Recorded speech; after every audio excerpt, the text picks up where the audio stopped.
Olá, um bom dia para você. O presidente do Senado, Eunício Oliveira, adiou para a próxima semana a votação das mudanças nos direitos de exploração do pré-sal, a chamada cessão onerosa. A quarta-feira foi de muita negociação, mas ainda não houve acordo para votar o projeto. O presidente Eunício ficou reunido durante toda a quarta-feira com representantes dos estados, municípios e da União, buscando um acordo para a votação desse projeto da cessão onerosa, que permite à Petrobras transferir para petroleiras privadas até 70% do direito de exploração do pré-sal. E antes do presidente anunciar que a votação ficaria para a próxima semana, os senadores discutiram o assunto no plenário. Acompanhe.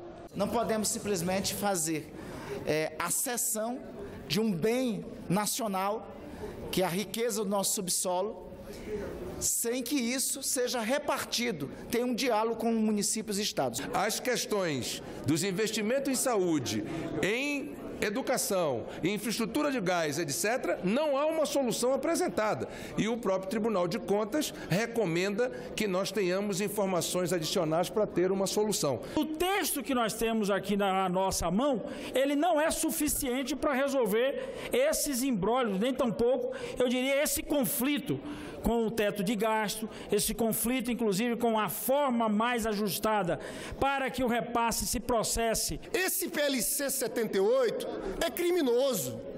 É um atentado contra a soberania nacional. Isso aqui é entrega do patrimônio público para as petroleiras. Bônus de assinatura era o caminho mais natural, mais adequado para que os estados e municípios tivessem desde já uma participação expressiva que pudesse minimizar, pelo menos, senador Fernando Bezerra, o estado de calamidade em que vários deles estão mergulhados. Não vou colocar matéria em votação no dia de hoje para buscarmos o entendimento que me foi delegado por Vossa Excelência e nem votarei a matéria enquanto não comunicar a Vossa Excelência se houve ou se não houve o entendimento.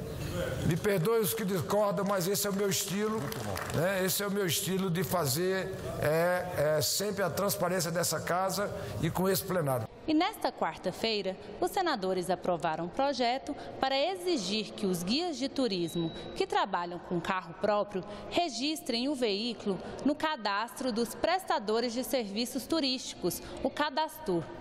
Também foram aprovadas indicações de autoridades e um requerimento para retirar de pauta o Código de Aeronáutica.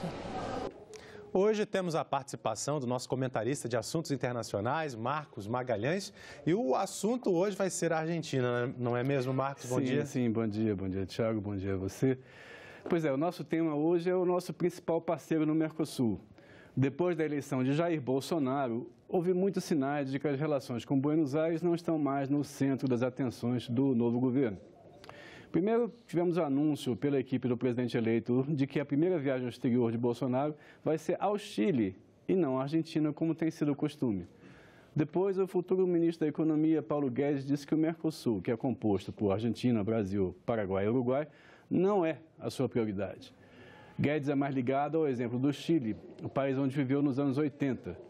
O novo ministro tem simpatia pelo modelo chileno, que é marcado por uma economia aberta e acordos de livre comércio com todo mundo.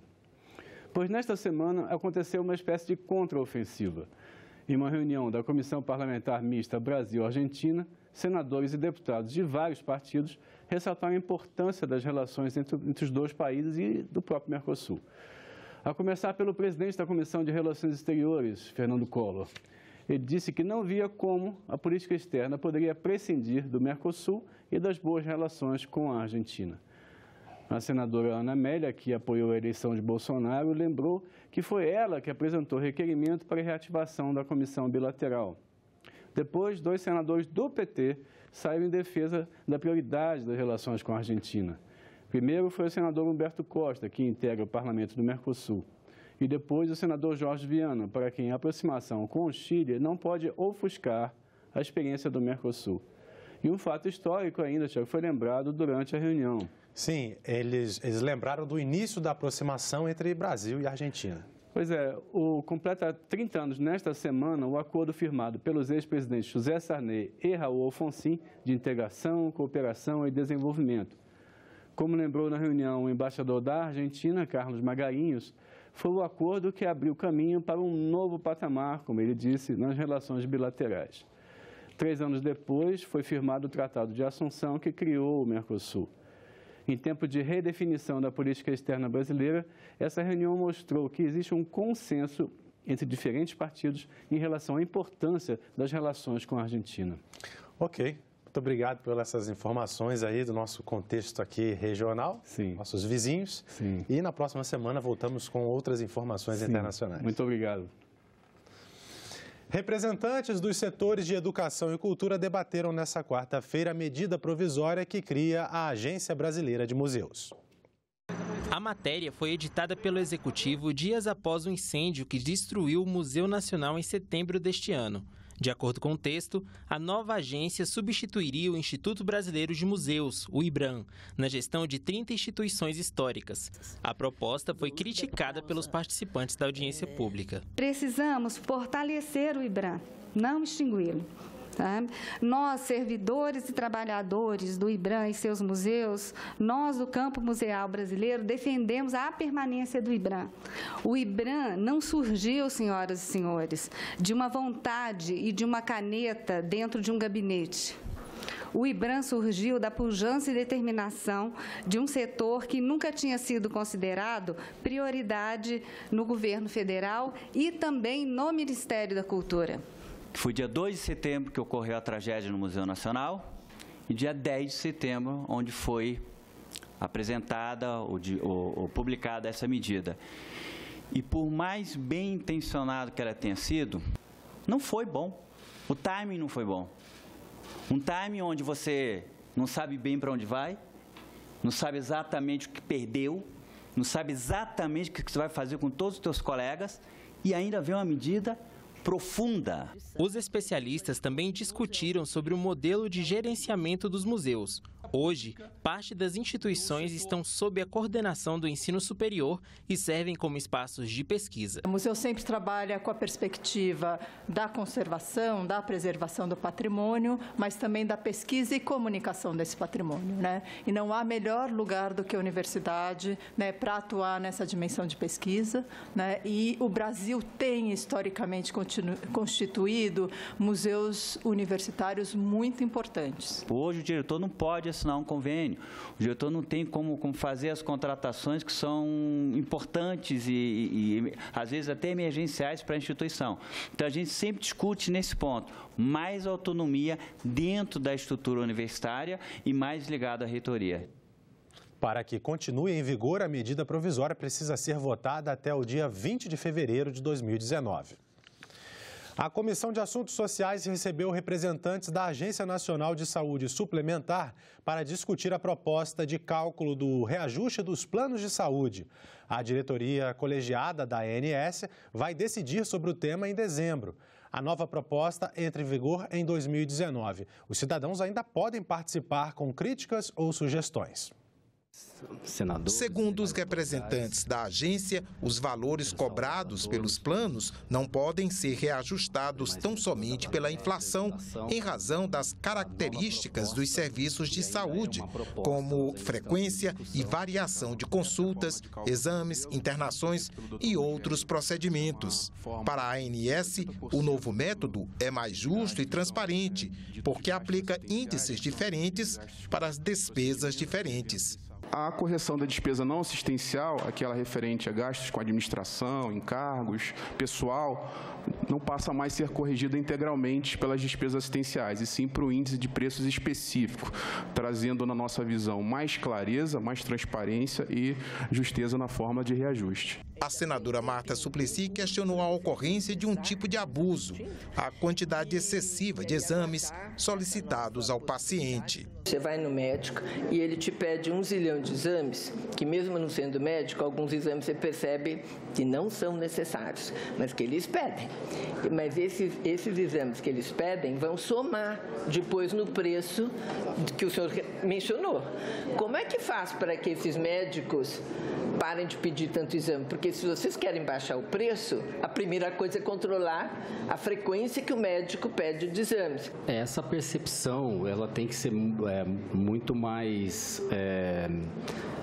vigiada, né? Muito mais analisada do ponto de vista do próprio indivíduo, do próprio beneficiário que vai ao seu médico. Essa auditoria, ela é realizada pelas operadoras, né? E também pelos próprios pacientes, pelos próprios beneficiários. Essa é uma das características principais da metodologia. Não permitir que a operadora, o plano de saúde, seja um mero repassador de despesa. E sim trabalhe nessa eficiência, trabalhe nessa gestão do cuidado para que o reajuste seja ainda menor. O mundo das ciências exatas ainda é pouco explorado pelo público feminino. Levantamento da Unesco aponta que em cursos de engenharias, a participação de mulheres é de 20%. Nos de tecnologia da informação, o número é ainda menor, apenas 10%. Já nos corredores, podemos ver a predominância de homens. O público masculino é maioria nos cursos de engenharia aeroespacial, automotiva, eletrônica e de energia. Mas isso não foi empecilho para Samara Cristina. A estudante conta que sempre quis ser engenheira, mas não imaginava o baque que sentiria ao entrar na universidade. Eu fiz uma matéria que eu lembro muito bem, eu era a única menina na turma no laboratório, era um laboratório de 12 pessoas, eu era a única mulher, incluindo o professor que também era homem. E todo dia eu ouvia piadinha sobre o fato de eu não conhecer alguma peça porque eu era mulher, se era porque eu estava cozinhando em algum momento. Eu lembro de um dia também que eu estava com muita dificuldade de olhar pelo telescópio, de ver uma peça pelo telescópio que era necessário. Eu lembro do professor falar que o trabalho estava muito difícil para mim, porque eu era um pouquinho fraquinha, e pedir para outro menino fazer isso por mim, inclusive fazer a minha parte do trabalho. Então esse dia foi um dia assim, que me marcou muito, que me deixou muito decepcionada com a faculdade em si. Assim como Samara, Jaqueline também escolheu uma área em que o público feminino é escasso. É professora doutora em matemática. E assim, a gente percebe que as mulheres vai diminuindo cada vez mais as mulheres, né, nos ambientes. Assim, na graduação tinha um pouco mais, depois no mestrado menos, doutorado menos, e assim por diante. O representante da Organização das Nações Unidas para a Educação, a Ciência e a Cultura no Brasil diz que o problema é mundial. Se a gente pega a porcentagem de meninas que se formam, né, mulheres se formam nas carreiras STEM, né, que são as carreiras ligadas à ciência, tecnologia, engenharia, matemática, o número é muito aquém do desejado. Então, por exemplo, em engenharias, o número de formandos no mundo todo que são mulheres é apenas 20%. Na área de tecnologia da informação, na área de TI, é apenas 10%. Então, isso deixou de ser um imperativo moral e é quase um imperativo de desenvolvimento, um imperativo econômico. O mundo precisa de mais mulheres que sejam físicas, químicas, cientistas. Um projeto do Senado prevê que a base curricular deve buscar estratégias para diminuir preconceitos e barreiras culturais. O objetivo é incentivar a participação do público feminino nas áreas de ciência, tecnologia, engenharia e matemática. De acordo com pesquisa da Unesco, apenas 30% dos pesquisadores do mundo são mulheres. Fábio destaca o que a Unesco tem feito para reduzir as assimetrias de gênero na ciência. A Unesco tem empregado programas mais proativos, né, no sentido de fazer o pagamento de bolsas, fazer mentorias desde cedo, permitir que elas alcancem cargos de chefia, de direção. E a estudante Samara lembra alguns pontos que precisam ser repensados. A falta de incentivo dos professores em fazerem as meninas verem que elas são capazes sim de cursarem a engenharia, e também o fato da engenharia ser vista muito como um curso muito de exatas, um curso que é muito pesado, um curso que é muito cálculo, sendo que as mulheres têm total capacidade de fazer aquilo que os homens fazem perfeitamente. Inclusive aqui no campus a gente aguenta a mesma barra que eles todos os dias, não tem diferença. Ficamos por aqui. Você pode rever as reportagens desta edição na nossa página na internet, senado.leg.br/tv. Muito obrigado pela sua companhia e continue sintonizado aqui na TV Senado.